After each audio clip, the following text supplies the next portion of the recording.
When people first turn up on Enduro Himalaya, they see Delhi and they think, oh my God, what am I doing here? It's filthy, it's dirty, it's polluted, but it's an eye-opener. If you want to experience life in all its shapes and forms, you come to Delhi. But then to be able to go off into the Himalayas and to see those wild deserted places and to see all that incredible scenery, the wildlife, the people there that have nothing and yet they're so happy, and then to come back full circle to Delhi and see it all again, you get a lot of questions and a lot of answers.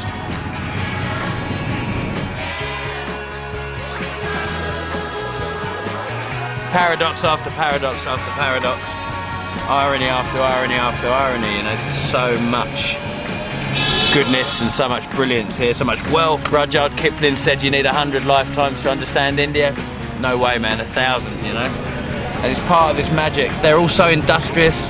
There's hardly anyone here in the city, rich or poor, that are putting their hand out. You know, you've got the begging of the very, very poor, but even they are being industrious. They're working for a living, you know.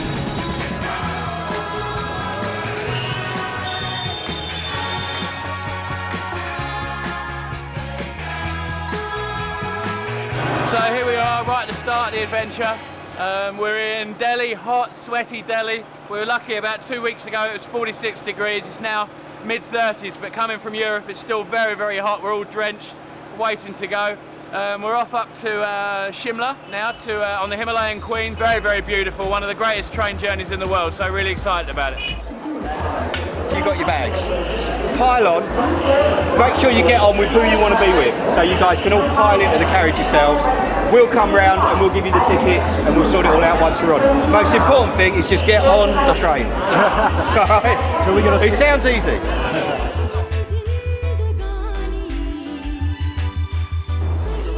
Well, here we are at Kalka railway station. This is going to be another at least 6-hour ride on this train, but we're going to be climbing up to Shimla, which is close to 2,000 meters in altitude.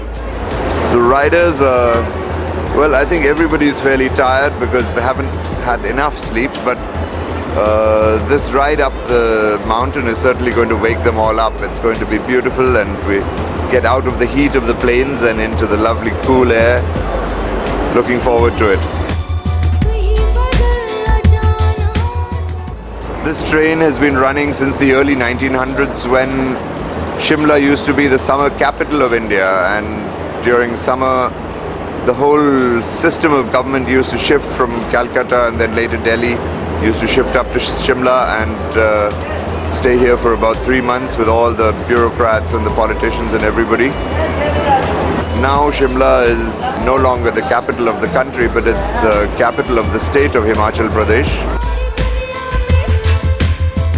We have a variety of roads. We have nice tarmac. We have mud. We have a lot of off-road sections, big potholes. We have to go through rivers. We have to go up hills.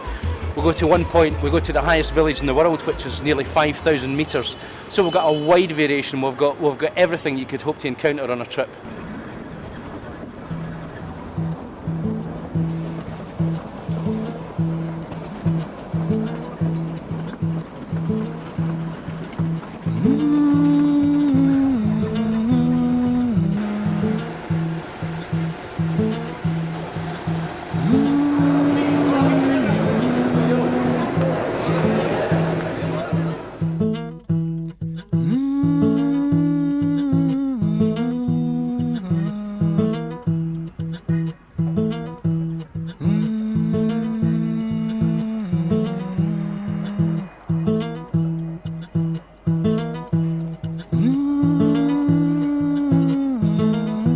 Shimla, it's base camp.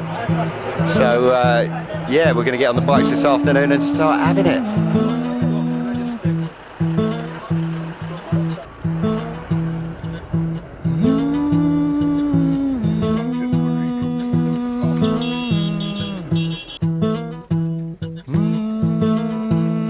Nervous? Never nervous. Okay, a little bit. Always nervous with a new bike. With a new baby. No, I'm not there.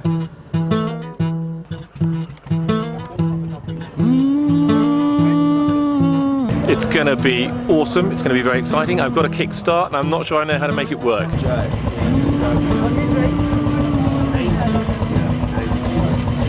They should be fairly excited at the moment, if not a little bit concerned, I guess, because none of them have seen this before and they won't know, other than the journey up the hill so far, what they've got ahead of them. But it's a warm-up day. It's not a full-on day today. We'll give them a bit of tarmac and also give them a little bit of off-road, some water and some rocks and things like that, just to get them acclimatized to the bike, and then tomorrow morning won't be so much of a shock.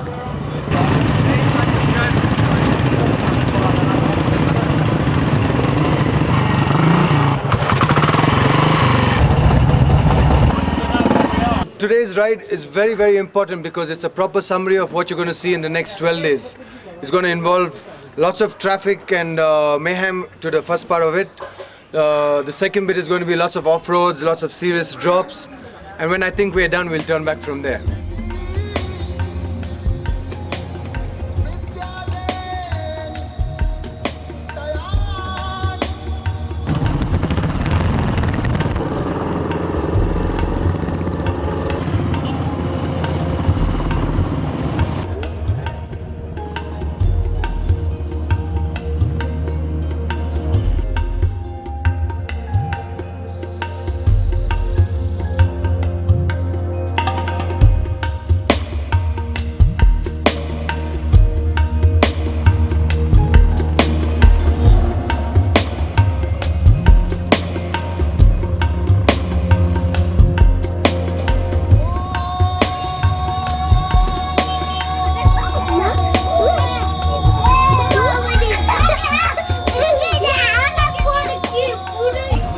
A lot of this motorcycle stuff up here isn't really about how you ride, it's who you are inside, and we've got a really, really good group of people. They've got a great spirit, they're working together, they're respecting each other when they're riding, so we're not going to have any problems, I don't think. But India does have a way of taking you to the cleaners and showing you that you're wrong, so we will fingers crossed till we get back. It takes some time to get used to being on the bike and the gears, but yeah, this is glorious and fantastic weather, as you can see as well. It was another sketchy day, first day on a bike, so it's okay though. Nobody fell off yet, as far as I know. I grabbed a handful of front brake and I let go, got it back, grabbed it again, the other side, feet everywhere.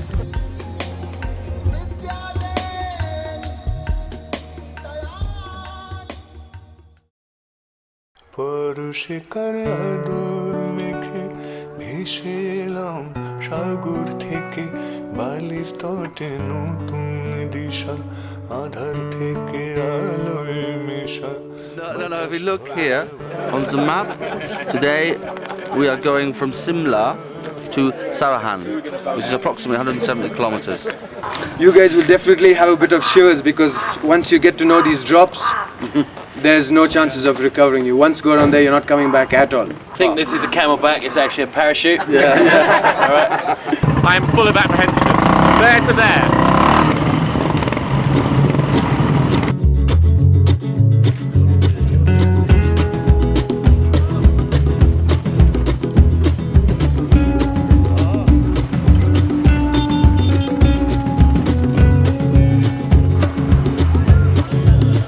And see the flock of birds, black as your apartment is at night.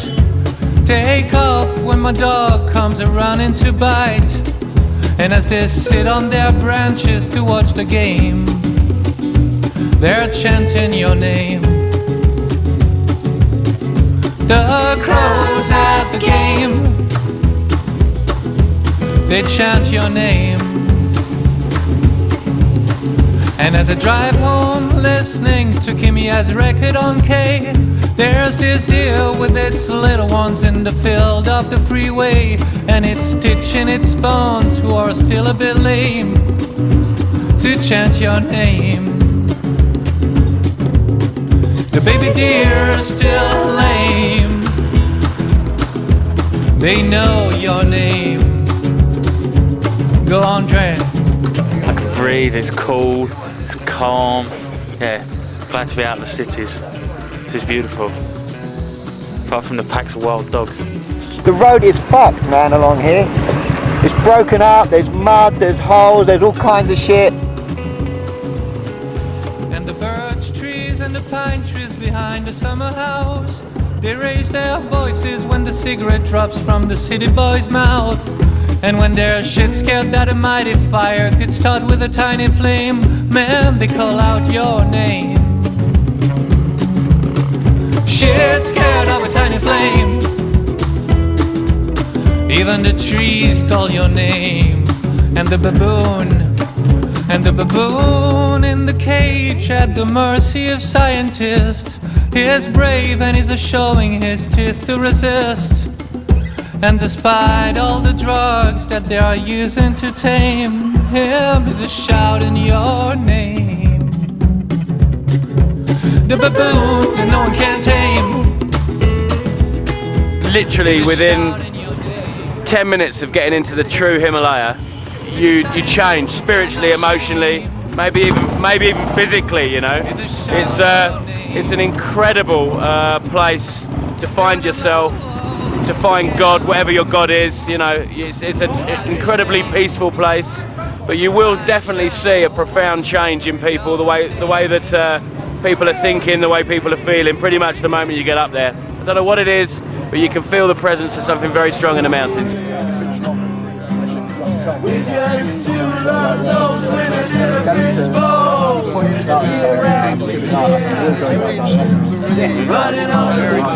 This is a beautiful route we're going.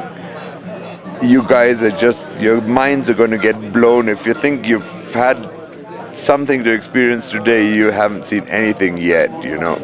There's just days and days that you guys have all been in the south.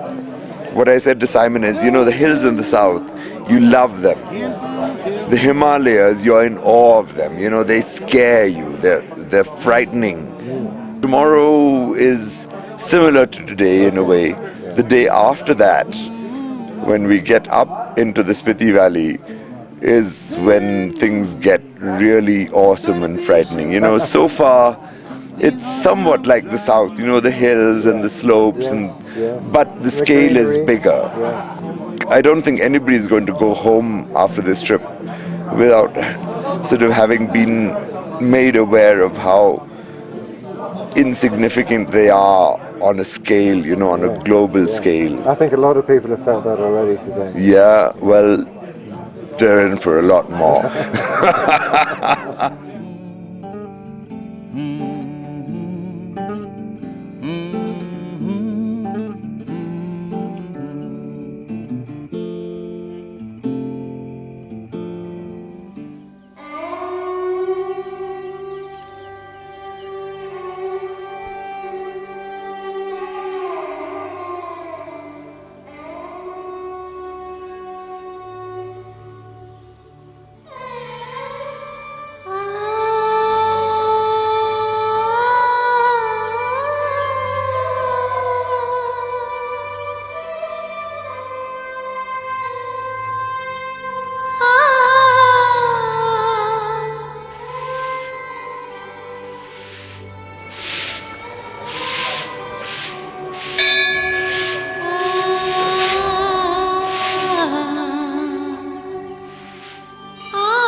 They're saying it's going to be an easy day because it's only 90 kilometers, but knowing Enduro Himalaya, 90 kilometers of hell by the usual standards. I feel good. Why shouldn't I? Is there something I need to know? I know we've got that desperate ride alongside that valley with the sheer cliffs. I also know we've got the river crossing, which is going to be interesting. I love water anyway. If there are trout in the water, I'll be happy. Very good. फिर इसके बाद के लिए आप मेरे को देंगे जो ठास रहा है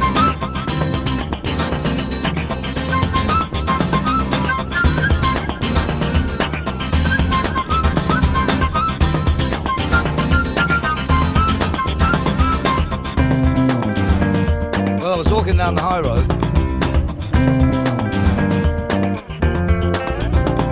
and this guy stops me. He'd just got in from New Zealand and he was looking for mushy bees.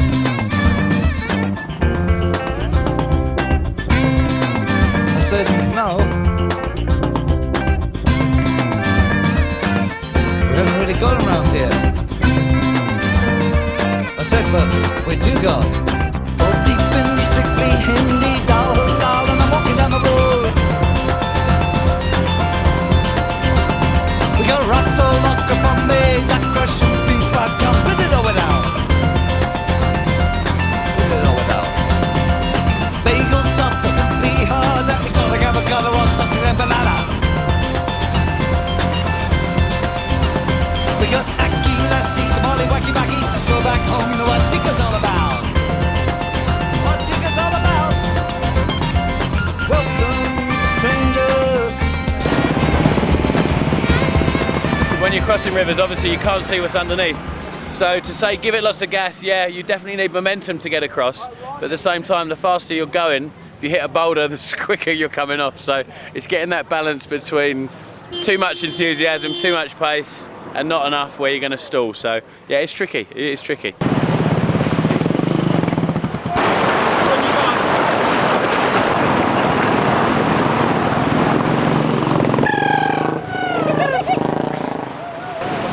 I feel amazing, like a real sense of achievement. I don't know, I think just being such a new rider, I just didn't think I could do this. I mean, the first day I thought, oh boy, I'm in big trouble here. I don't know if I could do this trip. And then I just decided I'm just going to take it a step at a time. And for me to do that river crossing, it really means a lot to me. And I just feel like very different from England. I feel like, you know, if I decide to do something, I could probably do it. And that feels really great. You know, it's such a sense of achievement. You feel like you're climbing a mountain, you know. Such a good feeling. Really, when you're planning trips like this is really what it boils down to. You know, everyone fears it beforehand. Maybe they've not done a lot of adventure riding or whatever. But when they come here and they experience this is what it's all about. These are the memories that they'll bring home with them, you know. So it's been a brilliant day.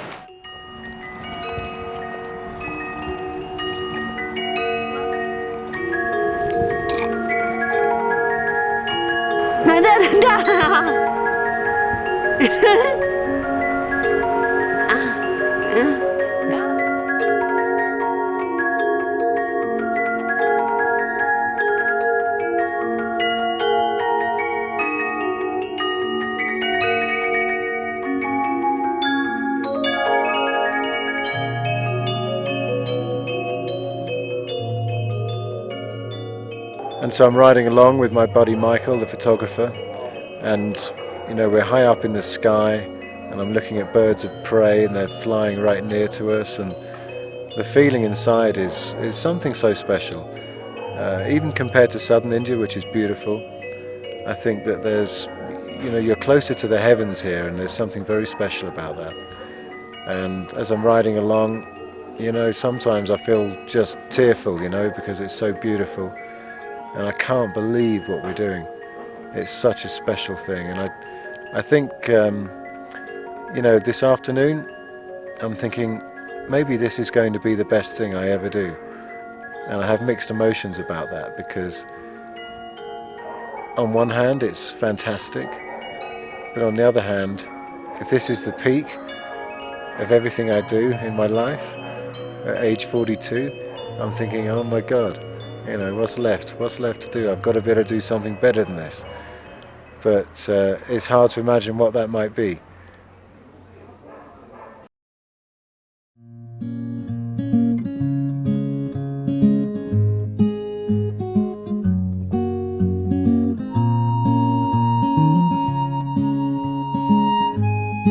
nothing like a bit of camping in the wilderness to build that, you know, that momentum and that team spirit.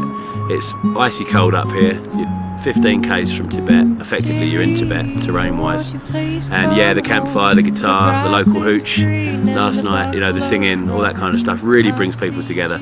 A lot of these guys have ridden together before anyway, but I think never in circumstances and a place like this. Yeah, this area is a wilderness, a very remote wilderness. You've got lots and lots of leopards. The tiger no longer lives here because there isn't the abundance of prey, but the leopard is a lot more flexible. So there's a lot of leopards. There's the odd snow leopard. They have a big territory, and there's maybe one or two in the area that have been seen recently. But what we do have in large numbers is the red bear and the black bear. So you do have to be careful walking around at night. They're not naturally aggressive, but they're not particularly well sighted. And obviously they're big, so if you stumble across one in the night, they can give you some problems. But we didn't have any. We did hear them this morning, and also heard the wolves as well, which is just stunning. I mean, what a way to wake up.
When you see those the teams on the roads, and they just sit there all year round, and they've got some rocks this size, then this size, then this size, then this size, and they're filling in the holes and building up the banks, and so good.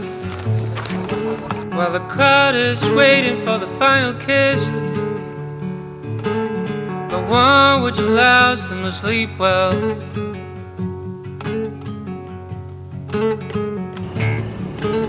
We walk along a wrong path, the one which will lead us to our own bliss. But we need hints before we get tired.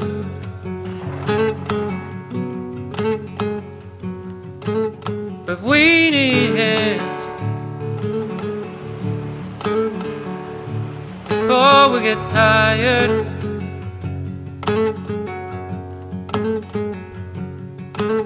Now we need hints before we lose pace. We need a hint to know we're on the right track.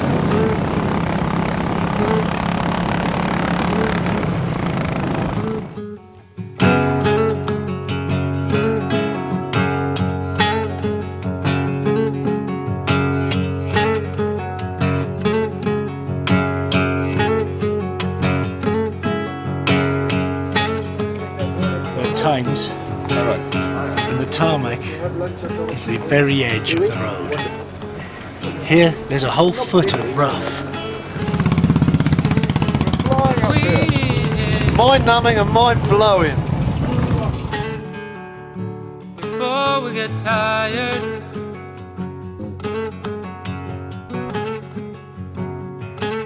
but we need hints before we get tired.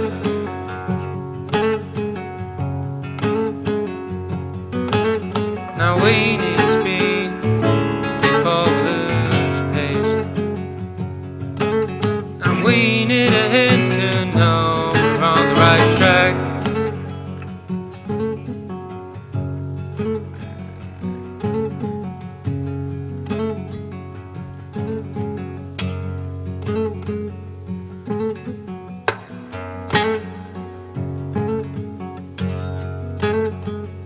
We started today, the height wise, at about 2,800, where we had Kinner Kailash staring at that from our hotel, which is about 6,050 metres, which is an awesome sight. But I think because you're so high as well, you don't really get the scale. Whereas when we dropped down, we've gone down to about 2,200, and now we've done this awesome climb, which has blown everyone's head. Up to about 3.6. There's all sorts of amazing stuff that goes on here. Very, very unpredictable. Lots of landslides. You may have just heard a great big piece of mountain behind us has just collapsed. It's risky riding, you know. It's riding on the limit, and I think this is where the trip starts to peak. Not that we're going to go down from here, but it starts to mature, it starts to show itself. This is why we came to be remote, we came to be in an unpredictable environment, you know. So I think finally we feel like we're in the wild Himalaya, you know. And today was the day that it all changed. As I was riding along, I could see a little less greenery, and the mountains seemed to get bigger and the valley seemed to get deeper. The riding was great. I was enjoying loads of sections of kind of sandy stuff, unmade roads, some reasonably good tarmac and a few good corners. And then of course later on in the day I managed to get to the front of the group and disappear on my own and really enjoy a nice, quite fast ride with hundreds and hundreds of switchbacks, and yet at the same time with fantastic scenery. The further along we travel, the more different people look.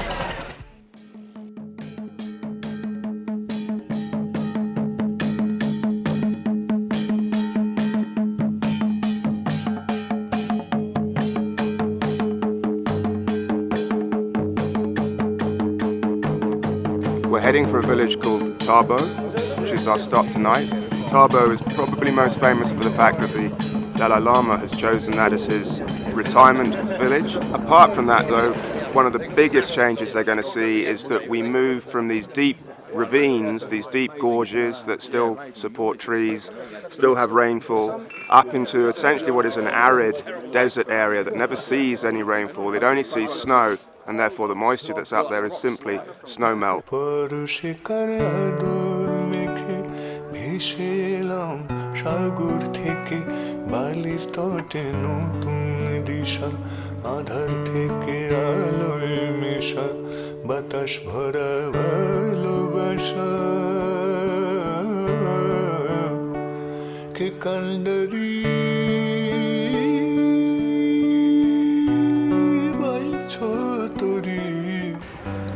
You look out across it, and the weather we were blessed with made it such a special place. So still, so quiet, so zen, that when you stop on your own and you take a few moments, it reflects back on you. It's just like a mirror, and you can feel that openness, you can feel that hugeness, you can also feel the spirituality that's been in the region for so many years.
For me, coming with a big group it's a beautiful thing. You've got a certain unknown quantity at the start, You don't know who people are, you don't know how they're going to ride.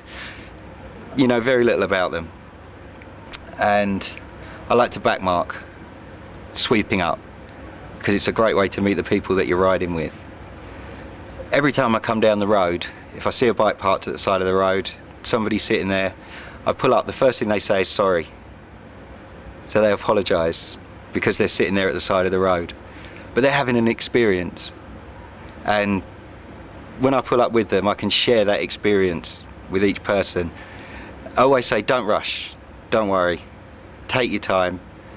And I get a little bit of time with everybody who's on the ride. I get to know a little more about them. I get to share an experience with them. And I'm all the richer for sharing that moment with them.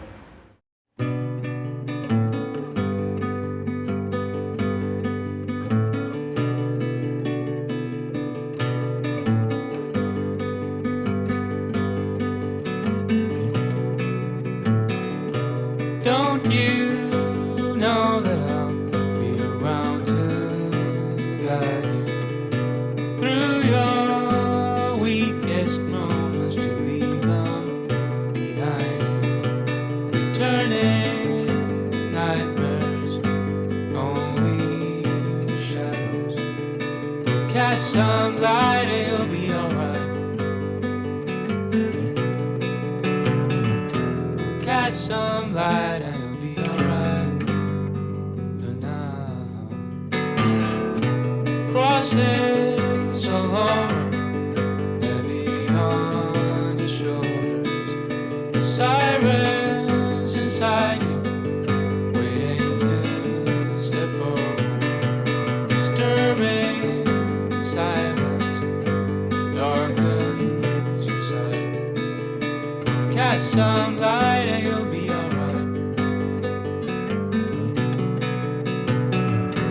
Cast some light and you'll be alright for now.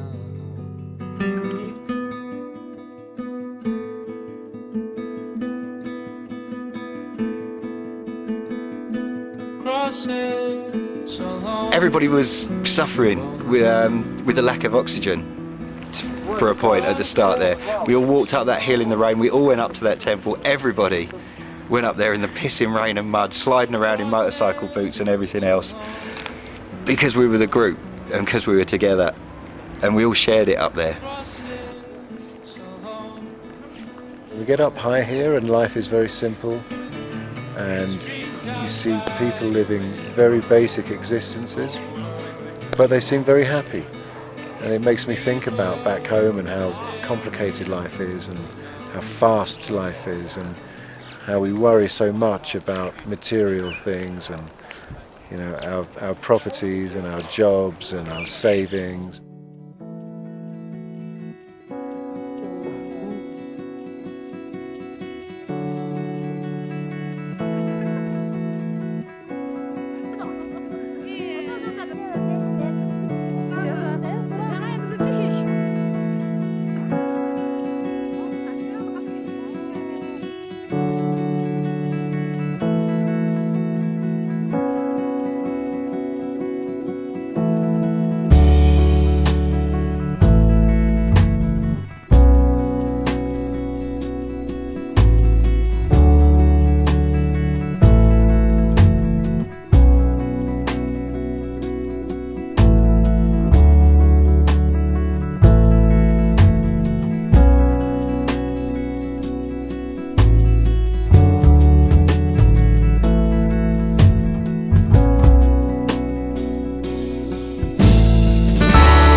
One thing about this place, this Tibet, this Himachal Pradesh, you know, is just the remoteness of the places that you can get to. They're just mind-blowing, hundreds and hundreds of k's from anywhere. No modern, you know, technology, no TVs, no world view like we've got. No idea who George Bush is, who Gordon Brown is, what a DVD player is, you know, and it just makes you come get back in touch, you know, with what's important: people, community, spirit, nature, environment. It's absolutely beautiful here, and whenever I get too locked up in my own mind, you know, like we passed a village yesterday, and there were these, you know, people that live in this village, and they have nothing, and they were just smiling and waving at us, and I just got quite choked up, just thinking, you know, here I am worried about myself, my own physical, you know, well-being and how I'm doing, and actually, it's just a real privilege to be here, and these people have nothing, and they're just happy. And I don't think we have that attitude in Western society. It's really humbling.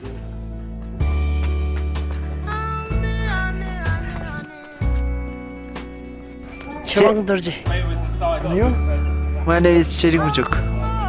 And you? This Lobzon. The journey so far has been spectacular, mind-blowing pretty much every single day. The scenery is just almost indescribable. It doesn't matter if you've seen it on TV or you've seen books on the Himalayas. When you're actually here, it's just so much bigger than you can possibly imagine. So it's always a surprise. Every day is a surprise. The journey itself has been, I suppose, how I imagined it to be, but each day, nearly all day, I'm just amazed at what I'm seeing.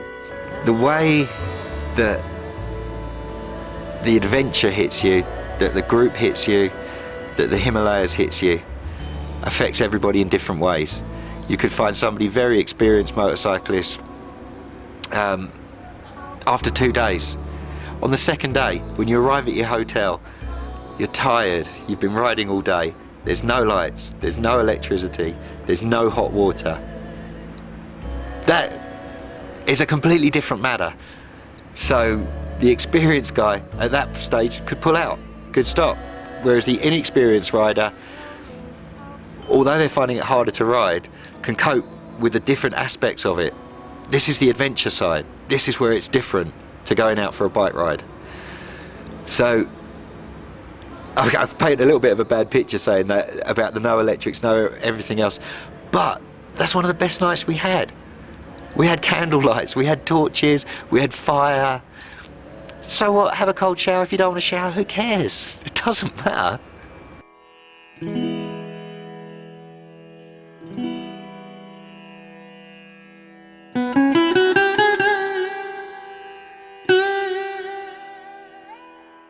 Today's a beautiful day, sun is out, it's very warm, we're about to set off. We're doing 130 kilometres today. We're going to, our final destination is Jispa, and we are going to head to Baralacha, which is the highest point in India. We're hoping the weather stays like this. We really don't know. Just on 5,000 metres.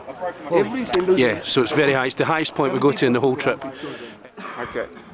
What you have here is something that's called a portable altitude chamber. A lot of people will suffer above 2,000, 2,500 meters AMS, acute mountain sickness. The common way of repressurizing somebody is simply to take them down, to move them lower. But where we go up here, very often the fastest route to a medical facility may well actually be taking the patient higher before they're taken lower.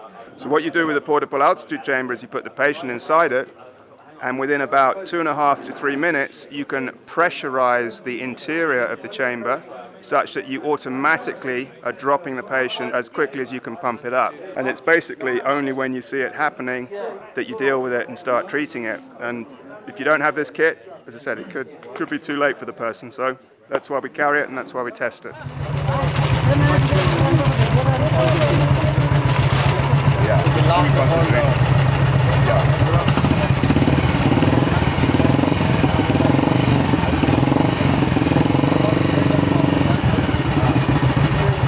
Are we ready? No! The green plastic watering can for a fake Chinese rubber plant and a fake plastic girl.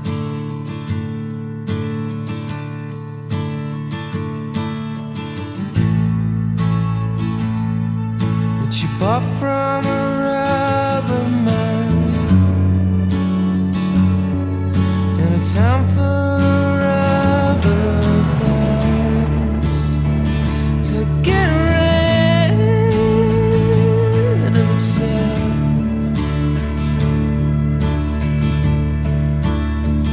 The world's around. The world's around.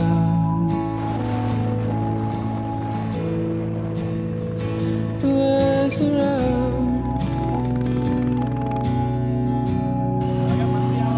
The world's around.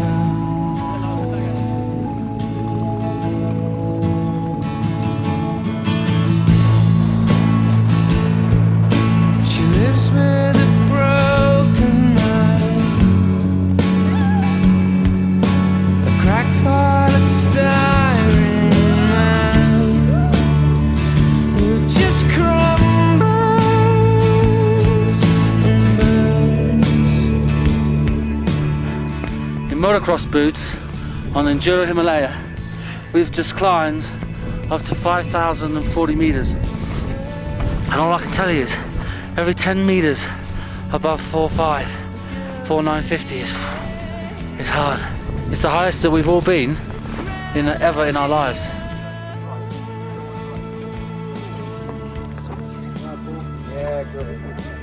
I want to get to 5,000 meters. It's only another 100 meters of altitude, but it's a long way up. Beyond that ridge just there. I don't know if you can see that ridge. Up again. It seemed like a good idea when I started out. Once you start, you have to do it. So majestic. I've been in the Alps, I've been in other mountain ranges, but Pyrenees, and this is just something completely different. So inspiring. Everywhere in India we've seen these little stacks of stones, and I've been putting a little stack of 6 stones. I have 4 children, so for my wife and I and our 4 children, I've been putting a little stack of 6 stones most places where I stop. I made sure when I got to 5,000 meters, I chose the 6 best stones I could find and stood them in a little stack in a place which maybe, I don't know how long they'll stay like that, it's very exposed, but I'll always imagine they'll be there. Silence and peace and beauty. And you realise actually the world is a fantastic place. At this stage, with so much people having their hearts to this place, I miss John Rock the most. My best friend to remember. It makes you appreciate life being up here, I think, being in this beautiful countryside and seeing the people and their lives and realising how lucky that you are. Yeah, it really makes you think. It was the highest part of the ride, and as I was riding up there, I started thinking about a friend of ours that died recently, one of our team leaders, a guy called Steve Fielder. He was a really wonderful guy, absolutely incredible, very, very inspirational. And I was thinking about him as I was riding up, and all over the area there are piles of stones, memorials to people. And just as I came around a corner, I just started getting the idea that it would be a really good idea to do a tribute to Steve. And Simon was standing on the next corner with his helmet off. So I pulled up next to him, and he said he was thinking about Steve. And so was I. So we said, yeah, we'll go and build a monument to our friend. You know, that to me was the goodbye. Your attention, please. Your attention, please. Your attention, please. How are you? Fine.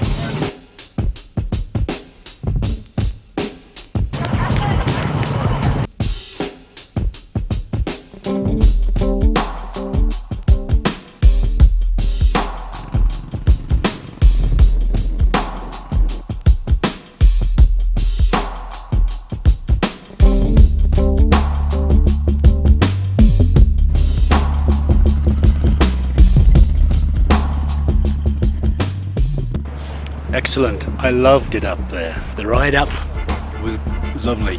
Everybody was just in a groove then getting up.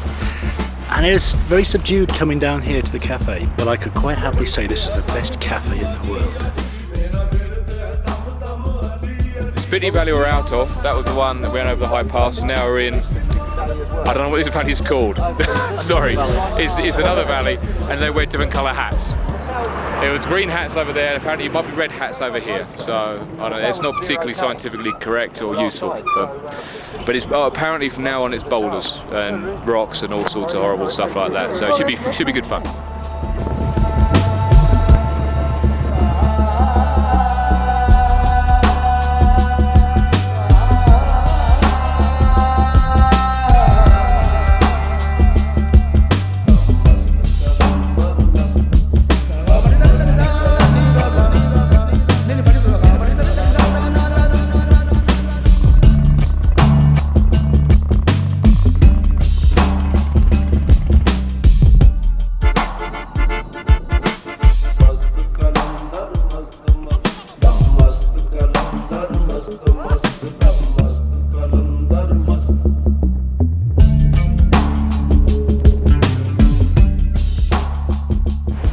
It's amazing. We came over the valley from almost sort of high desert where it was just barren, just real hot, sort of high kind of terrain, to this which is alpine. It's trees, it's lush, it's sort of almost like an Eden. So it's nice to see the greenery again. I'm not used to the desert conditions.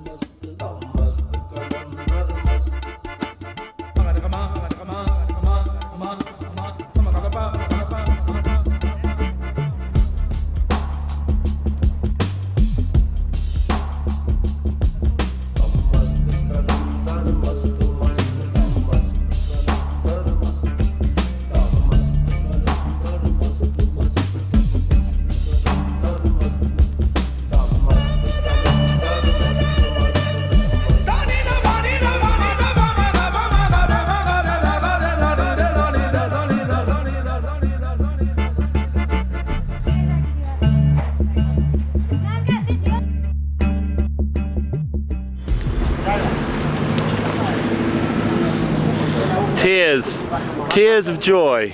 We're nearly there, Raf. Dusty one today.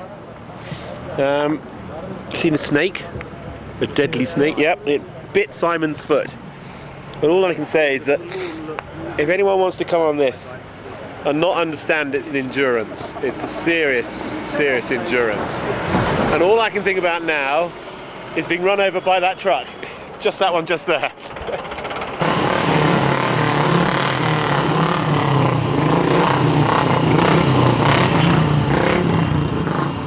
No, it's just an amazing point of sort of retrospective. It looks back on everything that people have achieved over the last couple of weeks, 10 days riding, to be able to stand up here and see it in sort of widescreen panorama. Places that we've been, places that we've seen from places that we've been. It's humbling, really humbling. To sum it up in terms of what people have experienced, I reckon, irrespective of your belief, your God, your religion, or whatever else, there'll have been moments on this trip where everybody would have been praying to somebody, even if it's their own self-confidence, because there are parts of it that are absolutely terrifying. Irrespective of vertigo or fear of heights or anything else, there'll have been people going, I pray there isn't a truck coming around the next bend. But other than that, they'll have had, I think, moments of massive clarity, moments of massive humbling reality that, one human being amongst all this is really nothing at all. And let's hope that altogether the human beings can try and keep it in the natural state it is still at the moment, rather than spoiling it, as we seem to have done in so many other parts of the world. There must be some kind of way out of here. Set the joker to the thief. Too much confusion.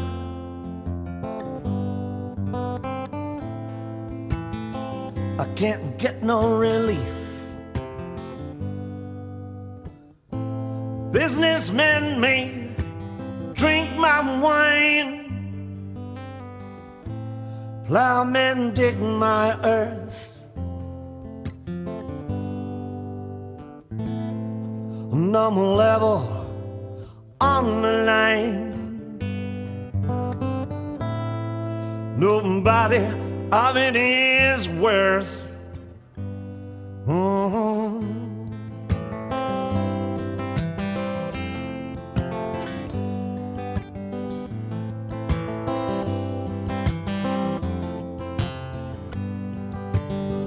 No reason to get excited. The thief, he kindly spoke. There are many here among us feel that life is but a joke. But you and I, we've been through that. This is not our place, so let us not talk falsely now, for the hour is getting late. All along the watchtower, all along the watchtower, all along the watchtower, all along the watchtower.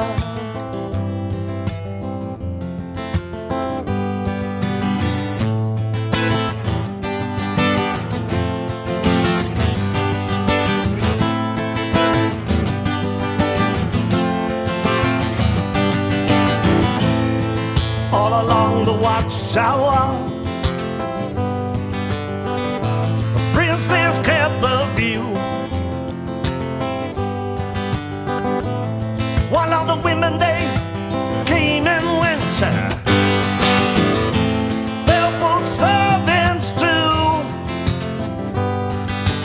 outside in the cold distance, a wild cat did growl. Two riders were approaching, and the wind began to howl. All along the watchtower, all along the watchtower,